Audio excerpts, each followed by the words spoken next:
पायलने तिच्या डोक्यावर तळहात मारला. तिचे कानातले तिच्या कपाळाला टोचले असताना पायलच्या तोंडातून पुन्हा एक उसासा बाहेर पडला. आहा! आरवची पावले थांबली. त्याने वळून पायलकडे पाहिले. आरवला पाहून पायलने हसण्याचा प्रयत्न केला. तेव्हा आरव पटकन तिच्या मेकअप रूममधून निघून गेला. तो निघून जाताच पायलला पुन्हा काळजी वाटू लागली. इकडे साधना अजूनही आरवने पाठवलेले व्हिडिओ पाहत होती. तिला अजूनही विश्वास बसत नव्हता. आरव जे काही बोलला ते खरे असू शकते, ती मनात म्हणाली. कधीकधी डोळ्यांनी जे दिसतं आणि कानांनी ऐकलं जातं ते सत्य नसतं. त्यामुळे आरव काहीही बोलू दे, त्याने कितीही पुरावा दाखवू दे, माझं मन कधीच विश्वास ठेवणार नाही की हे कधी आरवचा जीव घेण्याचा प्रयत्न करू शकतात, आणि तोही आमच्या सुनेचा वापर करून. काहीतरी गडबड आहे. रागिनीने आरवला तिथे बोलावले आणि मग कुणीतरी आरववर गोळी झाडली. शूटरने आरवसमोर यांचे नाव घेतले.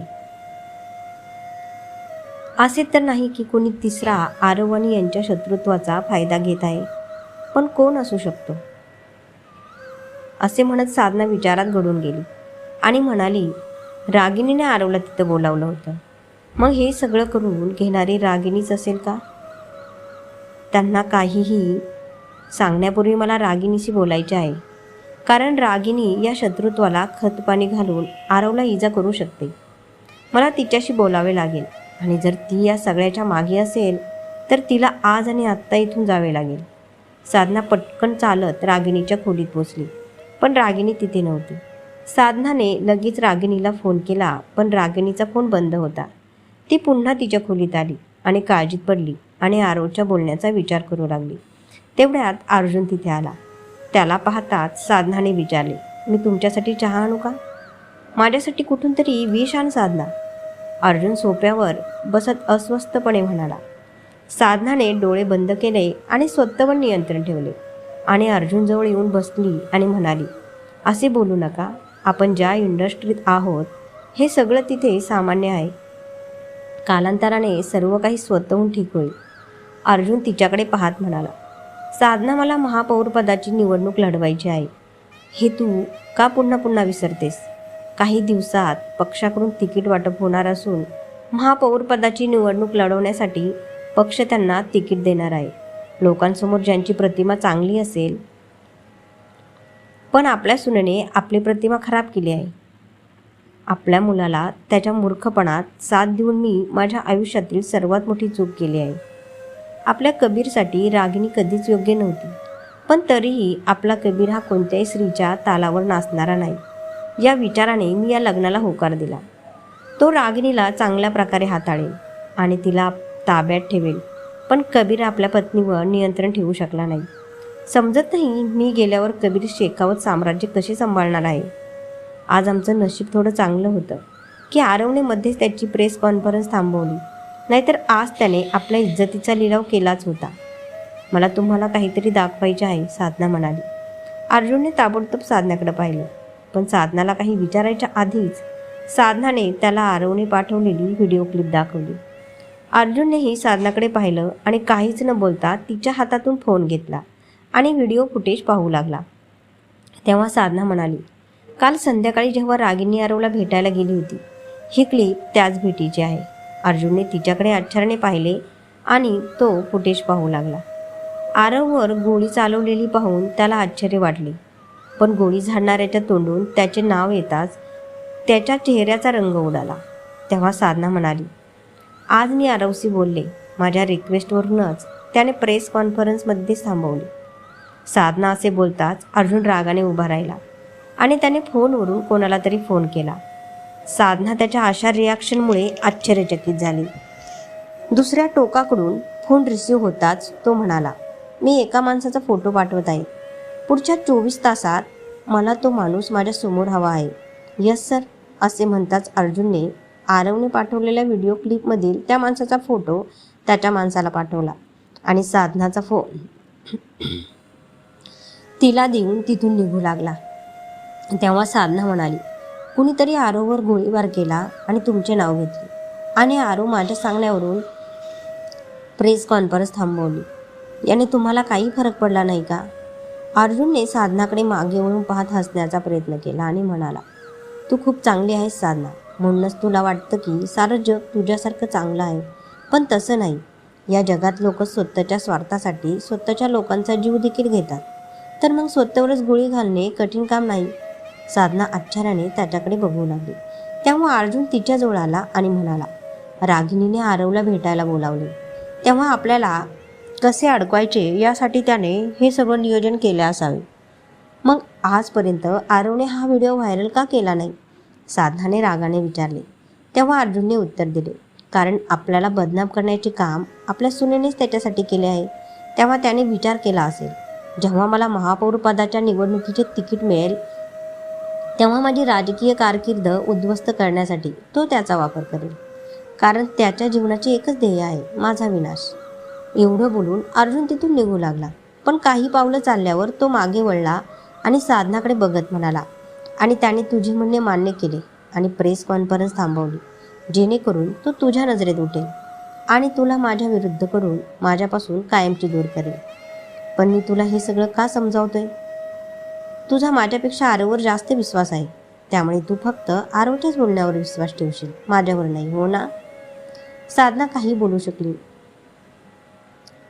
त्याआधीच साधना काही बोलेल त्याआधीच अर्जुन तिथून निघून गेला. तो निघून जाताच साधना अस्वस्थ होऊन बेडवर बसली. इकडे रिहर्सल हॉलमध्ये पुढच्या सीनची तयारी चालू होती आणि आरव त्याचे डायलॉग वाचत होता. फोनवर बोलत असताना आधी आरवकडे आला आणि म्हणाला, ठीक आहे संजू, तू त्यांना पाठव, म्हणजे पायलची मेजरमेंट घेता येईल. मला पुढच्या आठवड्यात पायल आणि आरव दोघांचे कॉस्ट्यूम तयार हवे आहेत, समजलं का? असे म्हणत आधीने कॉल कट केला आणि आरवकडे पाहू लागला. आरव त्याच्याकडे तोंड फिरवून तिथेच उभा राहिला. तेव्हा आधी म्हणाला, प्लीज आज कोणताही सीन क्रिएट करू नको आणि तुझे मेजरमेंट शांतपणे दे. आरवने वळून त्याच्याकडे पाहत विचारले, मी आधी रिहर्सल पूर्ण करू का? आधी काहीच बोलला नाही आणि त्याच्याकडे बघत तिथून निघून गेला. तो निघून जाताच आरवला ते सगळं आठवलं जे तो पायलला टेरेसवर रागाने बोलला होता आणि त्यामुळे पायलला त्याचा खूप राग आला होता. तो मनात म्हणाला, आरव, तुझ्यासाठी हे चांगले होईल की पायल मेजरमेंट देताना तू तिच्या आजूबाजूलाही थांबू नकोस, तेव्हाच हे काम पूर्ण होईल. कारण जर तू पायलच्या आसपास राहिला आणि जर तुझ्यासमोर तिला कुणी हात लावला तर तू तुझ्या कंट्रोलच्या बाहेर जाशील आणि असे काहीतरी करशील ज्यामुळे पायल तुझ्यावर नाराज होईल. आधीच माहीत नाही ती तुझ्यावर का नाराज आहे. तुझ्या एका चुकीमुळे तिचा राग आणखी वाढेल. तेवढ्यात श्रुती तिथे आली आणि म्हणाली, सर, आम्ही सर्व रिहर्सलसाठी तयार आहोत, रिहर्सल सुरू करायची का? हो, पायलला बोलून आण. आरव असं बोलता श्रुतीने हळूच होकार दिला आणि पायलला बोलवायला गेली. पण तिची नजर समोरून येणाऱ्या पायलवर पडली, जी ऑरेंज कलरच्या पटियाला सूटमध्ये खूप सुंदर दिसत होती. नेहमीप्रमाणे तिचे लांब सडक मोकळे केस सर्वांच्या आकर्षणाचे कारण होते. परत एकदा जो तिच्याकडे बघत होता त्याची नजर फक्त पायलवर थांबत होती. मग श्रुती हसत आरवला म्हणाली, सर, पायल आली आहे. आरवने तोंड फिरवून पायलकडे पाहिले. तिला पाहताच आरवचा चेहरा उजळला. तो पायलच्या दिशेने चालला होता तेव्हा आधी पायलजवळ आला आणि म्हणाला, पायल, ज्या सीनची आता रिहर्सल करायची आहे तो ऋषीच्या पार्टीच्या आधीचा आहे, जिथे राज नैनाला तिच्या घरी भेटायला जातो. स्क्रिप्ट वाचल्यानंतर तुला हे समजले असेल की हा सीन रोमॅन्टिक आणि इमोशनलही आहे. नेहमीप्रमाणेच तुला तुझे एक्सप्रेशन परफेक्ट ठेवायचे आहेत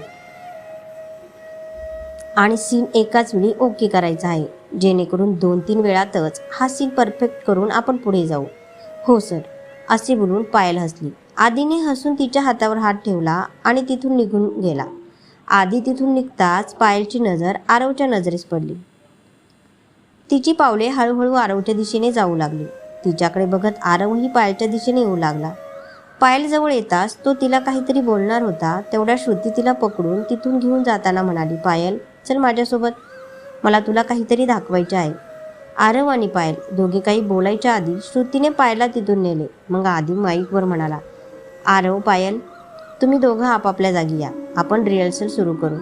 दोघांनी होकार दिला आणि आपापल्या जागी आले. आरवने अंगठा दाखवून आधीला तयार असल्याचे सांगितले. आधीने सगळ्यांना इशारा करताच रिहर्सल सुरू झाली. नैना तिच्या खोलीत भिंतीला टिकून जमिनीवर बसून काल रात्रीचा विचार करत होती. तिच्या हातात राजचा फोटो होता. तिच्या तोंडातून निघालेला एक एक शब्द ज्याने राजला वेदना झाल्या होत्या ते बाणासारखे तिच्याच हृदयाला टोचत होते. तिने राजच्या फोटोला हात लावला आणि डोळ्यात पाणी घालत म्हणाली, काल रात्री मी तुला जे काही बोलले मला माहीत आहे, त्यामुळे तू तुटला असशील आणि आता तुझा त्रास कमी करण्यासाठी तू स्वतःला अल्कोहोलमध्ये बुडवून घेतले असेल. पण राज, तू स्वतःशी असे करू शकत नाही. तुला माझ्याशिवाय जगायला शिकावं लागेल. तू मला त्या ऋषीपासून हरू देऊ शकत नाही. आपल्या प्रेमाला फक्त तू जिंकू शकतोस राज. माझ्यापासून दूर राहूनही तू तुटला नाहीस तर ऋषी जिंकूनही हरेल आणि मी त्याला कधीच जिंकू देणार नाही. मी ना त्याच्या डान्स शोची मुख्य डान्सर होणार आहे ना मी त्याच्याशी लग्न करणार, कारण मला माहीत आहे की मला मिळून तुला तोडणे हा त्याचा उद्देश आहे. आज त्याच्या पाठीत तो तुला तोडण्यासाठी सर्व मर्यादा ओलांडेल, पण मी त्याला त्याच्या उद्देशात कधीच यशस्वी होऊ देणार नाही. मला काहीही करावे लागले तरी चालेल. नैना एवढंच बोलली होती जेव्हा तिच्या घराची बेल वाजली. तिने आपले अश्रू पुसले आणि उठून दाराकडे निघाली. दार उघडताच समोर राज उभा होता. त्याला पाहताच नैनाने हळूच हातात धरलेला फोटो मागे सरकवला, जेणेकरून राजला तो दिसू नये. तेवढ्यात नैनाची नजर राजच्या हातावर पडली, ज्यामध्ये दारूची बाटली होती. तिला पाहताच राजने वाईनचा घोट प्यायला आणि म्हणाला, 6 महिने मी तुला माझ्या घरात आश्रय दिला होता नैना. त्या उपकाराच्या बदल्यात तू मला आत बोलावू शकते ना. नैना काही न बोलता दारातून बाजूला झाली आणि म्हणाली, तू ये. राज दारू पीत पीत आत आला. नैनाने आत येताच दरवाजा बंद केला आणि हळूच राजचा फोटो तिथल्या एका टेबलावर उलटा ठेवला. राज आजूबाजूला पाहत हसत म्हणाला, बाय द वे, तुझा फ्लॅट खूप सुंदर आहे. जर तुला हेच हवे होते तर तू मला सांगितले असते तर मी बंगला विकत घेऊन तुला दिला असता. मी ऋषीपेक्षा कमी श्रीमंत नाही. माझ्याकडे पण खूप पैसा आहे. मी हे सर्व पैशासाठी केले नाही, मी माझ्या स्वप्नांसाठी केले आहे. नैना हे बोलतात राजने रागाने तिचा हात पकडला आणि तिला जवळ ओढले आणि म्हणाला, जर असे असते ना नैना, तर तू मला कधीही सोडले नसते, कारण मी देखील तुझी स्वप्ने पूर्ण करू शकलो असतो.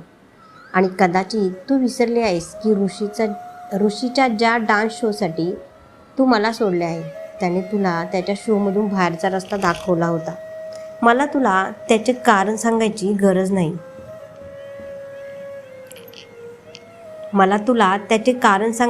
तर नाही ना नैना. नैनाने राजवरून नजर फिरवली. रागाच्या भरात राजने नैनाला जवळ घेतलं आणि म्हणाला, आणि जर मी तुला माझ्या डान्स शोमध्ये ब्रेक दिला नसता तर ऋषीने तुझ्या टॅलेंटची कधीच कदर केली नसती आणि तो तुला कधीच वर्ल्ड टूरवर घेऊन गेला नसता. तुला समजलं?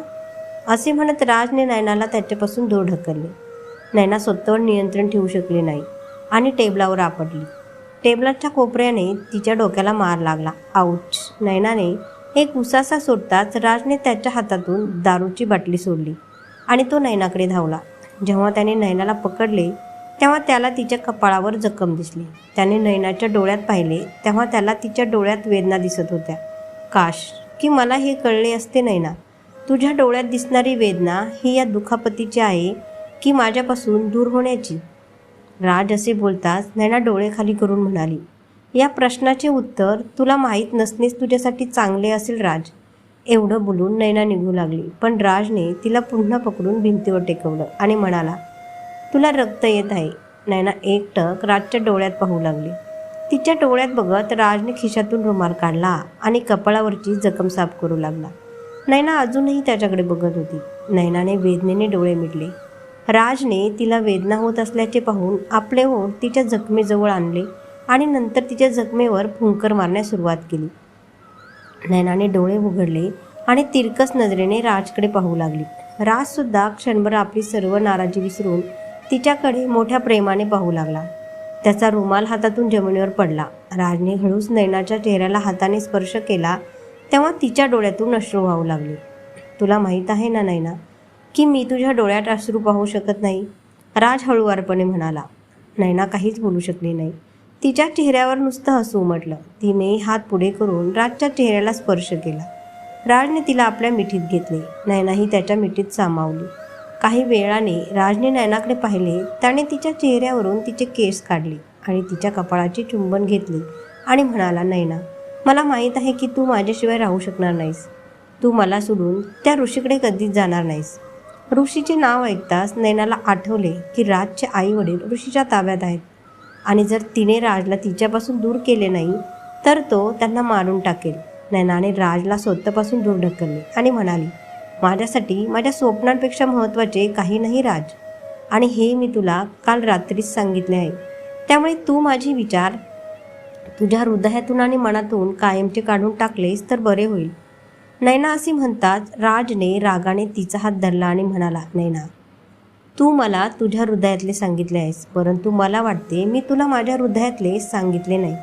राजमातो, तुझ्या हृदयाचे मनोरंजन करणारं खेळणे नाही तर एक धडकणारा अंगारा आहे, जो थंड वाऱ्यापासून लोकांचे रक्षण करत असेल तर त्यांना जाळून राख देखील करू शकतो. नैना, तू माझ्या परवानगीने माझ्या आयुष्यात आलीस आणि निघून जाशील, तेही माझ्या परवानगीने, समजले? नैना त्याच्याकडे आश्चर्याने पाहू लागली. नैना रागाने स्वतःला मोकळं करत म्हणाली, राज, कदाचित तू विसरला असशील की आजपर्यंत नैना तिच्या आई वडिलांच्या आधिपत्याखाली राहिली नाही. त्यामुळे तुझ्या ऐकण्याचा तर प्रश्नच येत नाही. तुझ्या आयुष्यात येणं हा माझा निर्णय होता आणि जाणं हा माझा निर्णय आहे. तू मला तुझ्या आयुष्यात बळजबरीने थांबवू शकत नाहीस राज. मी तुझी दासी किंवा गुलाम नाही. तुझ्या आयुष्यात येण्यापूर्वी मी तुझ्याशी कोणताही करार केला नव्हता जे माझ्या थांबण्याचे कारण असेल. नैनाच्या बोलण्याने राज खूप दुखावला आणि तो तिच्याकडे आश्चर्याने पाहू लागला. मग नैना पुढे आली आणि तिच्या घराचा दरवाजा उघडला आणि म्हणाली, त्यामुळे आता तू इथे थांबण्याचे काही कारण नाही. मी तुझ्या आयुष्यातून निघून गेले आहे, म्हणून आता तू पण इथून निघून जा. आता मी तुझ्या आयुष्यात परत कधीच येणार नाही राज, कधीच नाही. त्यामुळे इथून निघून जा प्लीज. नैना असे बोलताच राजच्या चेहऱ्यावर एक तीक्ष्ण हसू उमटले आणि तो तिथेच ठेवलेल्या सोफ्यावर दोन्ही हात पसरून बसला आणि म्हणाला, तू माझ्या आयुष्यात कायमचं राहण्याचा कोणताही करार केला नसेल नैना, पण मी माझ्या डान्स शो करण्यासाठी एका करारावर तुझी स्वाक्षरी नक्कीच घेतली होती नैना, आणि त्या करारानुसार तू आणखी 1 महिन्यात इतर कोणाशीही काम करू शकत नाहीस. राज असे बोलताच नैनाचे डोळे मोठे झाले आणि ती त्याच्याकडे आश्चर्याने पाहू लागली. राज हसत हसत म्हणाला, माझ्याकडे असं बघू नकोस नैना. तुला माहीत आहे मी जे काय बोलतोय ते खरं आहे. तू 5 महिन्यांपूर्वी माझ्याशी 6 महिन्यांचा करार केला होतास आणि तू अजून पुढचे 30 दिवस ऋषीसोबत काम करू शकत नाही. आता पुढचा 1 महिना तुला माझ्यासोबत काम करावं लागेल. मी ऋषीसोबत करार केला आहे राज, त्यामुळे मला फक्त त्याच्यासोबतच काम करायचे आहे आणि मला त्याच्यासोबत वर्ल्ड टूरवर जायचे आहे. नैना असे बोलतात राज रागाने म्हणाला, नाही जाऊ शकत. त्याचा आवाज ऐकून नैना क्षणभर थरथरली. राज रागाने तिच्याकडे आला. त्याने नैनाचे दोन्ही हात धरले आणि तिला जवळ आणले आणि म्हणाला, ऐकलं नैना, तू मला सोडून जाऊ शकत नाहीस. तुझी इच्छा असो वा नसो, आता पुढचे 30 दिवस तुला माझ्यासोबत काम करावे लागेल नैना, समजले? असे म्हणत राजने नैनाला त्याच्यापासून दूर ढकलले.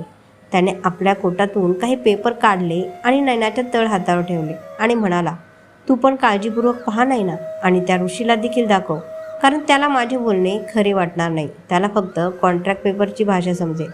एवढं बोलून राज निघू लागला.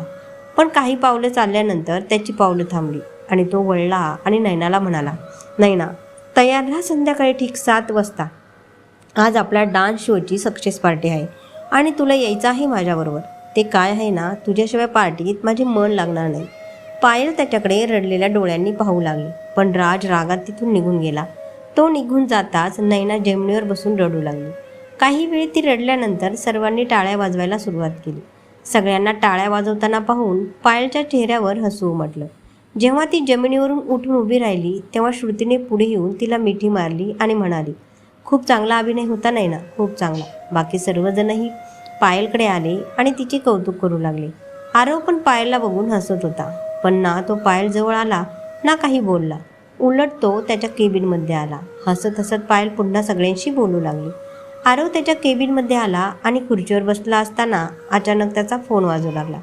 त्याने खिशातून फोन काढला आणि नंबर बघताच तो म्हणाला, हॅलो आरव, तू जर विसरला असेल तर मी तुला आठवण करून देतो.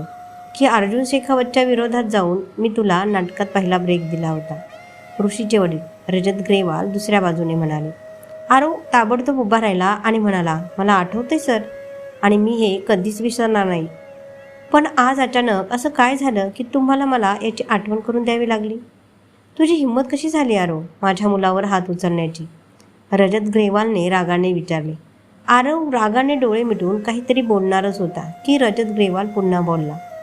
मी त्याला तुझ्यासोबत काम करण्याची परवानगी देतो जेणेकरून तो तुझ्यासारखा उत्तम अभिनेता बनू शकेल, समजले?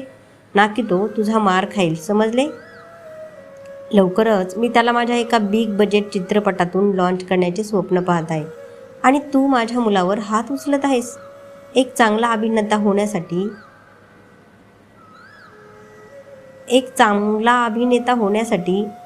तुमच्या मुलाने चांगला माणूस बनणे आवश्यक आहे सर, आणि म्हणूनच आज मला त्याच्यावर हात उचलावा लागला. आरव असे बोलताच रजत ग्रेवाल विचार करू लागला. त्याच्या केबिनमध्ये फेरफटका मारत असताना आरव म्हणाला, सर, आज त्याने जे केले आहे ते बघून तुम्हीही तेच केले असते जे मी केले.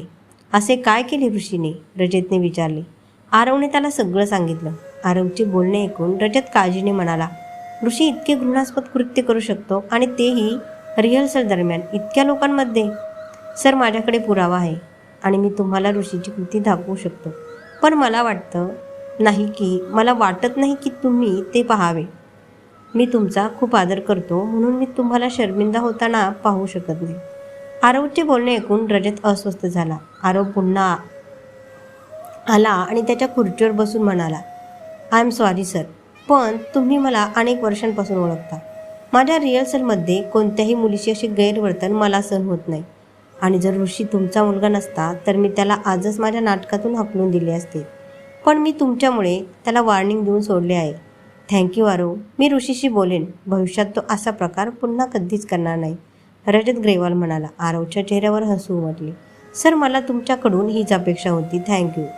रजतने कॉल डिस्कनेक्ट केला. यशोदा तिथे आली तेव्हा आरवनेही त्याचा फोन टेबलावर ठेवला होता. त्यांना पाहताच आरव चिडून म्हणाला, मी तुला किती वेळा सांगितले आजी की मी काम करत असताना तू इथे येऊ नकोस. तुझ्याशी काही महत्त्वाचं बोलायचं आहे आरव. यशोदा एवढंच बोलली होती जेव्हा पायलला आरवच्या केबिनमध्ये यायचं होतं, पण यशोदाचा आवाज ऐकून तिची पावले थांबली. आरवने त्याची एक फाईल उचलली आणि बघत म्हणाला, आजी, तुझे जे काही महत्त्वाचे काम आहे ते माझे काम संपल्यानंतरही आपण करू शकतो, म्हणून प्लीज तुझ्या खोलीत जा आणि विश्रांती घे. मी नंतर येऊन तुझ्याशी बोलेन. आरवने हे बोलताच पायल मनात म्हणाली, हे आरव सरपन्ना, आजीचे ऐकले तर यांचे काय बिघडेल? एवढं बोलून पायल तिथून निघाली होती तेव्हा यशोदा आरवकडे रोखून पाहत म्हणाली, तुझ्या आणि रागिणीच्या नात्याची सत्यता जाणून घेण्यासाठी मी आले आहे आरव. यशोदाने असे बोलताच पायलची पावले थांबली. कथा आवडल्यास लाईक, शेअर आणि सबस्क्राईब करा. धन्यवाद.